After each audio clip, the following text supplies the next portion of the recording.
Vamos para o livro de Salmos, número 33, versículo 13. Fala 33, versículo 13. Salmo 33, versículo 13. O Senhor olha desde os céus e está vendo quem? Todos os filhos dos homens. Vê todos. Mas tem horas para que Deus não vê. Ele vê todos os filhos dos homens. E às vezes nós esquecemos disso. Nós esquecemos e agimos mais ou menos como Adão. Veja o caso de Adão. Gênesis capítulo 3. Gênesis é o primeiro livro da Bíblia. Até criança sem dente sabe onde está. Versículo 7. Então foram abertos os olhos de ambos, e conheceram que estavam nus, e coseram folhas de figueira, e fizeram para si aventais, e ouviram a voz do Senhor Deus, que passeava no jardim pela viração do dia. E escondeu-se Adão e sua mulher da presença do seu Deus entre as árvores do jardim. E chamou o seu Deus a Adão e disse-lhe: onde estás? Nessa hora parece que Deus não vê tudo, porque afinal de contas, Adão e Eva estavam escondidos entre as árvores, entenda, atrás das árvores, e parece que Deus não estava vendo. Adão, onde estás? É claro que ele sabia. O que ele estava querendo? Dando uma oportunidade, porque Adão e Eva tinham pecado. O que é pecado? Desobedecer a palavra. Não deveriam de comer da árvore que estava no meio do jardim. Mas a Eva, induzida pelo diabo, comeu e passou Adão. E o pecado foi de Adão, porque quem recebeu a palavra foi o Adão. E o pecado é desobediência à palavra. Então ele pecou naquela hora. E ele disse: ouvi a tua voz soar no jardim e temi, porque estava nu e escondi-me. E Deus disse: quem te mostrou que estavas nu? Comeste tu da árvore que te ordenei que não comesses? Porque Deus sabia.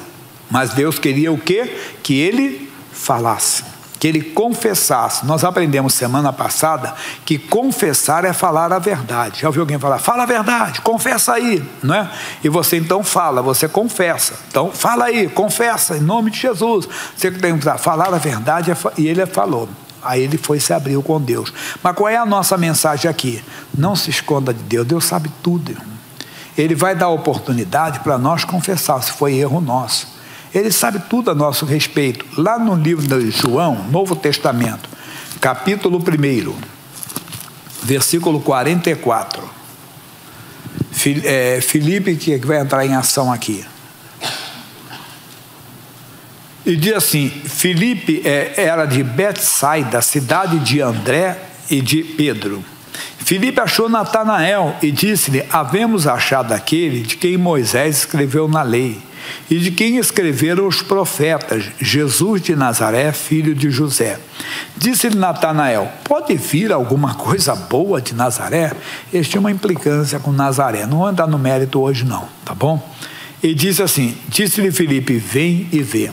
Eu falo que nós temos que aprender com Filipe. O quê? Não discuta com uma pessoa se ela não está te ouvindo. Ah, pastor, eu chamo meu marido para vir na igreja, ele não vem. Eu chamo minha mulher para vir na igreja, ele não vem. Eu chamo meu vizinho lá, que ele está doente, ele não vem. Peça sabedoria para Deus. Deixa a sabedoria, vem e vê. Ah, vai lá um dia e vê. Mas assim, até com a parente, assim, entenda bem, um parente por caso, vai e vê.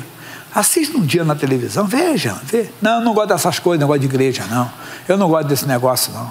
Ah, um dia assiste. Ah, um dia vai lá e a pessoa vem. Eu estava falando que, puxa, quanta vez no meio da rua nós encontramos. Hoje você encontra tantas pessoas morando na rua. Muitos têm casa, tem tudo, tem dependência química, coitadinhos, não são donos de si mesmos. Eu vi um rapaz manhã cedinho hoje. E ele parecia até uma pessoa assim, meio ruim, meio assim, mas muito fragilizada, parecia uma pessoa muito fragilizada. E ele chegou perto, eu falei: vai para casa, rapaz. Quando eu falei isso, ele mostrou não ser aquela pessoa tão fragilizada. Parecia até que ele não sabia nem falar direito, ficava assim, ó. Aí quando eu falei: vai para casa, rapaz. Aí ele mudou o jeito, mudou a fisionomia assim: que para casa, velho, que para casa. Velho não errou muito, não. Vai para casa, velho. Aí ele falou: vai, velho, e falou uns palavrões, né? Falei, viu, mas é coitado, ele não é dono de si mesmo. Aquilo ali é um personagem que ele fez, entende? Para atrair as pessoas. Mas eu tenho que pedir sabedoria para Deus, que ele tem que pedir, primeiro colocar amor, porque sem amor você não prega o evangelho, amor por aquela alma.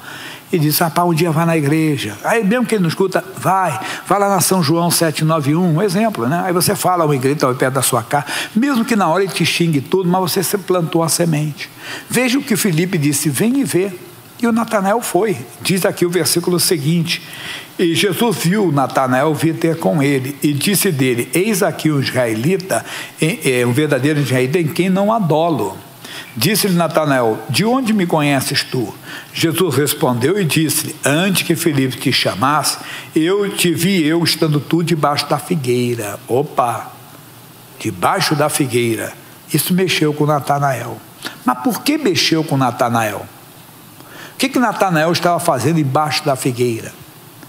Certamente ele e Deus só. Por quê? Por causa dessa reação aqui. Natanael respondeu e disse, Rabi, tu és o filho de Deus, tu és o rei de Israel. Qual foi o espanto? Por que esse espanto? Porque era uma coisa que ninguém sabia que ele estava fazendo. Como é que Jesus sabia? Se não só Deus poderia saber. Irmão, ele vê você embaixo da figueira. Ele vê você atrás da figueira. E ele vê mais ainda. Lucas é antes de João. Lucas capítulo 19. E tendo Jesus entrado em Jericó, ia passando. E eis que havia ali um homem chamado Zaqueu. E este era um chefe dos publicanos, e era rico. E procurava ver quem era Jesus, e não podia por causa da multidão, pois era de pequena estatura. E correndo adiante, subiu a uma figueira. Natanael estava embaixo da figueira, esse estava em cima, Adão estava atrás das árvores, né? Diz assim, e quando Jesus chegou àquele lugar, olhando para cima, viu, e disse-lhe, Zaqueu, desce depressa, porque hoje me convém pousar em tua casa. Que Zaqueu queria ver Jesus, mas Jesus viu Zaqueu primeiro. Ele vê tudo, irmão. Agora entenda só, ele vê a intenção do coração, ele vê se você está se escondendo dele como Adão, ele vê se você quer conhecê-lo verdadeiramente como Zaqueu, ele sabe das suas dúvidas como de Natanael, ele sabe tudo. Dê uma oportunidade. E tem horas que parece que ele não vê. Não, tudo tem a sua hora. Nós vamos para Marcos, é antes do Lucas, Marcos 5. Estou correndo assim para depois dar uma explicação maior. Marcos 5, 25. Marcos capítulo 5, versículo 25. Diz assim, e certa mulher que havia 12 anos tinha um fluxo de sangue, e que havia padecido muito com muitos médicos, e despendido tudo quanto tinha, nada lhe aproveitando isso, antes indo a pior. Ouvindo falar de Jesus, veio por detrás entre a multidão e tocou na sua vestimenta, porque dizia, se tão somente tocar nas suas vestes, sararei. E logo se lhe secou a fonte do seu sangue, sentiu no seu corpo, já está curada daquele mal. Olha aí Jesus parando aqui, pensando, apresentando não ser Deus. E logo Jesus, conhecendo que a virtude de si mesmo saíra, voltou-se para a multidão e disse, quem tocou nas minhas vestes? E disseram aos seus discípulos, vês que a multidão te aperta e diz quem me tocou? E ele olhava em redor para ver a que isso fizera. Então a mulher, que sabia o que lhe tinha acontecido, temendo e tremendo, aproximou-se e prostou-se diante dele e disse-lhe toda a verdade. E ele lhe disse, filha, a tua fé te salvou. Vai em paz e ser curada deste teu mal. Quer dizer, a bênção existe, irmão, na nossa vida, não é só para nós. Quando Deus manifesta a virtude dele, o poder dele, é nos capacitando a ser testemunhas do Evangelho. Veja lá em Atos 1:8, quando ele diz, recebereis virtude ao descer sobre vós o Espírito Santo e ser-me-eis testemunhas, tanto em Jerusalém, Judeia, Samaria e os confins da terra. Eu sempre digo, nossa casa, nossa parentela, nossa vizinhança e por onde passarmos, devemos ser testemunhas. Quando? Quando essa virtude opera. Quando Deus opera um milagre em mim, opera um milagre em você, não é só para mim, não é só para você, é para eu ser testemunha. A mulher ouviu falar de Jesus. O que ela ouviu falar de Jesus? Jesus curava. Afinal de contas, entenda bem, ela estava, pensa bem, pensa nisso, ela era doente, 12 anos sofrendo com uma hemorragia, perdendo sangue, gastando dinheiro. Ela ouvia falar, olha, em Cafarnaum tem um bom médico. Ela ia, então ela ia sempre e não conseguia, gastou tudo que tinha, até que ela ouviu falar, você não ouviu falar de Jesus? Se você tiver um encontro com ele, olha, ele vai passar aqui na cidade, diz que ele está passando por aqui essa semana, vai passar semana que vem, mês que vem, e vai passar aqui. E ela disse, eu vou. Mas ela não podia, porque a pessoa com sangue, ela tinha uma categoria no passado, um cerimonial, que a pessoa com fluxo de sangue, ela é considerada imunda, e ela não podia tocar nem ser tocada. Mas deixou de lado tudo isso, a fé fala mais alto que a lei. E ela foi e tocou. Quando ela tocou, ela sentiu na hora, sentiu. Mas a bênção, ela existe quando ela é publicada. Então Jesus provocou o testemunho dela, mulher, não perca a sua bênção. Ele sabia, entenda, mas ele provocou. E aqui diz, a tua fé te salvou. Jesus tinha algo maior para ela, que era a vida eterna. Meu irmão, Deus sabe quem já recebeu uma bênção. Tem gente ingrata que um dia pela televisão recebeu a bênção, não procurou mais Jesus, se calou, não falou para a família, verdade. Um dia veio uma grande autoridade do país nessa igreja, não é mais, já foi, né? Uma grande autoridade do país, estava sentado aqui desse lado. Na hora da oração, o pessoal fazendo a oração, ele sentiu a cura. Quando chegou lá de fora, ele depois contando para o missionário, eu tenho que contar para o senhor. Na hora eu fiquei com vergonha, aquela autoridade falar, né? E o senhor falou que tinha uma dor, não sei o que. Eu cheguei lá fora, tinha um negócio no ombro. E eu fiquei assim, olhando para se alguém estava me vendo, eu fiquei. Não é que eu estou curado, rapaz? Mas não importa, irmão, se ele é presidente da República, se é governador, se é prefeito, não falei o que é, né? É uma grande autoridade, estava presente, ficou curado, recebeu, pede, Deus tem mais para você. Mas qual é a nossa mensagem? Jesus viu Adão, o seu Deus viu Adão, que é Jesus, Deus é a palavra de Deus, viu o Zaqueu em cima da árvore, viu Natanael embaixo, e viu essa mulher recebendo a cura e ela ficando calada. Ele provocou então o milagre. E há mais ainda em Marcos 10, 46, 10 ainda, Marcos ainda, capítulo 10, versículo 46. Depois foram para Jericó, e saindo ele de Jericó com seus discípulos e uma grande multidão, Bartimeu, o cego, filho de Timeu, estava sentado junto ao caminho mendigando. E ouvindo que era Jesus de Nazaré, começou a clamar e a dizer, Jesus, filho de Davi, tem misericórdia de mim. E muitos o repreendiam para que se calasse. Mas ele clamava cada vez mais, filho de Davi, tem misericórdia de mim. Veja só que o caso desse homem, às vezes, é o nosso caso. Estamos fazendo campanha, estamos na igreja e não acontece nada, não tem resposta. E alguém diz, para que você está indo na igreja? Já aconteceu isso contigo? Para que você vai lá? Não funciona, você continua o mesmo, está até piorando, é o seu filho, é o seu marido, é a sua esposa, é o seu casamento, olha você como é que está. E tem gente que para, não, ele já tinha ouvido falar de Jesus, tanto que quando falaram Jesus de Nazaré, ele clamou Jesus, filho de Davi. Davi não era de Nazaré, Davi era da onde? Belém de Judá, ele chamou Jesus filho de Davi. Ô Jesus de Belém de Judá, ei, ele é de Nazaré. Não, eu conheço a história dele. Ele era de Nazaré, mas aí ele teve que sair, entenda lá, e foi, e nasceu na cidade de Belém de Judá, numa estrebaria, somos nós.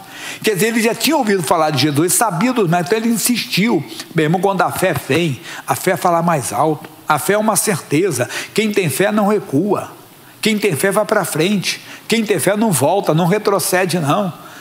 Não pode, a Bíblia diz, o justo viverá da fé, se ele recuar.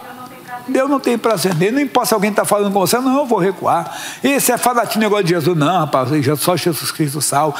Mas aquele pastor fez isso, aí, enquanto vem um escândalo de um pastor, aí o pessoal vai continuar aí na igreja, eu não estou seguindo. Eu lembro, o teu irmão, eu fui jogador de futebol, ele é técnico de futebol, ele foi técnico de futebol e jogou em vários lugares, jogou em grandes clubes, jogou Flamengo, Vasco, né, São Paulo, e jogou no Bayern de Munique, Bayern Leverkusen, no Caximã, ele jogava no Flamengo do Rio na época, um grande jogador. Nos anos 80 houve um escândalo com um pastor muito famoso nos Estados Unidos, que passava na televisão e o Brasil parava para assistir. Esse pastor era um homem muito carismático, né? e pregava lá, chamava a atenção de todos, tinha um louvor muito lindo. E esse pregador, para você ver que o negócio foi destaque, que os jornais daquela época deram destaque na primeira página. Na primeira página. Porque todo dia a pessoa faz coisa errada, mas foi um pastor. Aí eu estou lá, buscando ele. E um jogador muito famoso chegou para ele e falou assim: e aí, Jorginho, você vai continuar? O que você me disse? Ele disse: eu não estou seguindo o pastor nenhum, eu estou seguindo a Jesus Cristo. Não é verdade? De vez em quando aquela igreja fez coisa errada, aquele pastor, problema, se fizeram mesmo. Se for verdade, coitado de quem se arrependam, porque senão vão prestar conta a Deus. Porque aí daquele que quiser tropeçar um pequenino, mas não deixe, a fé faz isso, você fica firme, cala a boca, ele não está te respondendo, eu sei quem ele é, ele tem poder para me curar, ele tem poder para me levantar, e ele insistiu, insista, ainda que parece que ele não está te vendo. Mas por que eu vou chegar agora? Diz assim: e Jesus parando disse que o chamasse, e chamaram o cego dizendo: tem bom ânimo, levanta-te que ele te chama. E ele, Bartimeu, lançando de si a sua capa, levantou-se e foi ter com Jesus. Irmãozinho, e entenda bem, Jesus sabe a hora certa. Ele já tinha visto o Bartimeu. Cego era o Bartimeu, não era Jesus. Nós é que somos cegos, mas Jesus não é cego. Nós é que não conseguimos enxergar alguma coisa, Jesus vê todas as coisas. É que o Bartimeu, como muita gente não se levanta, porque ele tem que se desfazer de algo. Ele tinha que jogar, o Bartimeu jogou a capa fora. Lembra que eu falei lá atrás, tem que jogar aquela cobiça fora? Sempre a cobiça pelo proibido. Coloca, não é proibido, eu não quero saber. Não, é que eu sou fraco e fraco, digo fraco, sou forte. Você vai parar de olhar para onde não deve olhar, irmão. Quando o seu olhar for no proibido, você está amarrado. Jesus está queimado já. Começa a ser homem de Deus. Não tenta se envergonhar, irmão. Não cobiça no seu coração, porque Deus conhece.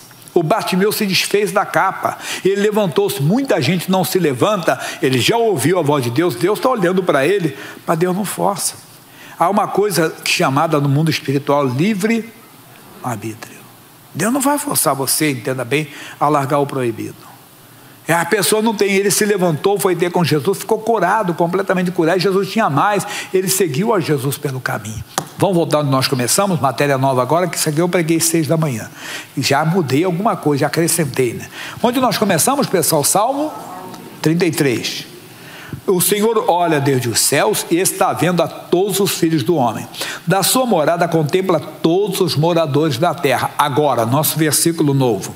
É Ele quem forma o coração de todos eles, que contempla todas as suas obras. Deus está olhando você, mas não está conseguindo talvez olhar o seu coração. Porque o seu coração, ele está olhando para o seu coração, ele está fechado. Seu coração tem algo que está errado. E a Bíblia fala que ele foi na casa de um homem chamado Jessé, o belemita. E entre os filhos de Jessé, entenda bem, estava um homem chamado Eliabe, era o mais velho. Bonitão, grandão, boa aparência, boa estatura. E o Samuel, que é profeta, homem de Deus, erra também. O homem de Deus tinha recebido uma direção.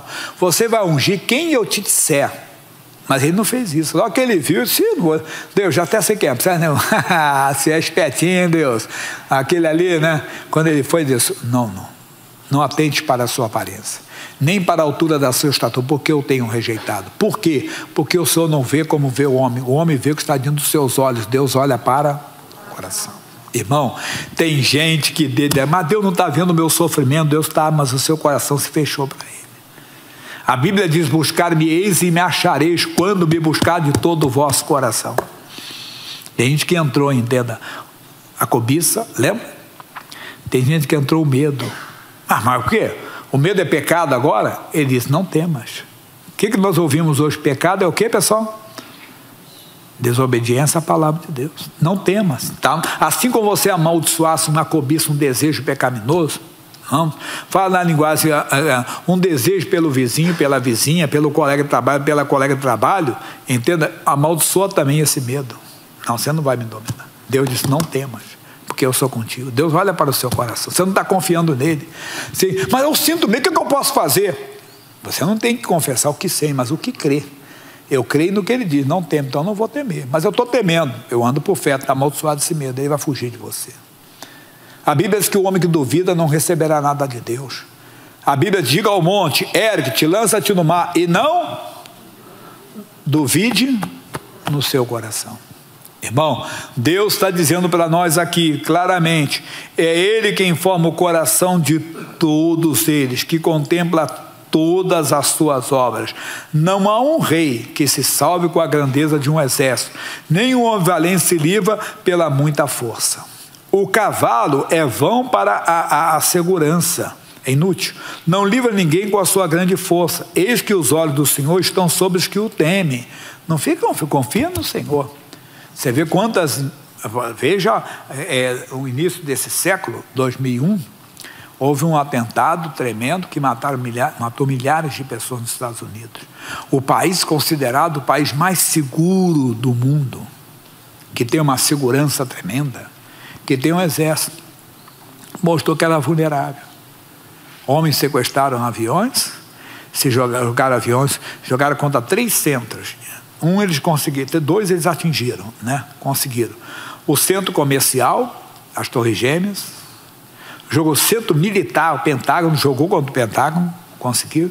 E ia jogar o terceiro, eles iam jogar aonde? Na Casa Branca, centro do Poder Executivo. Mas aí os passageiros reagiram e acabou que caiu ali na Pensilvânia, caiu antes. Mas o que eu estou dizendo? Não adiantou. Toda a segurança deles, confia no Senhor de todo o seu coração. Nossa mensagem hoje: Deus está te vendo. Vê se tem alguma coisa atrapalhando sua comunhão. Leva no fogo de Deus hoje. Deus, queima esse desejo, Deus. Queima esse medo, Deus. Queima essa dúvida, Deus. Queima também essa heresia. Que você tem uma maneira errada de crer, irmão. Verdade. Você crê em Deus e crê em outras coisas também. Que negócio é esse? A Bíblia diz: crer em Deus acima de tudo, irmão. Ao único Deus, não tem outro Deus. Então eu prego. Eu sou muito pequeno. Não sou nada. Mas quem fala é Deus ao seu coração.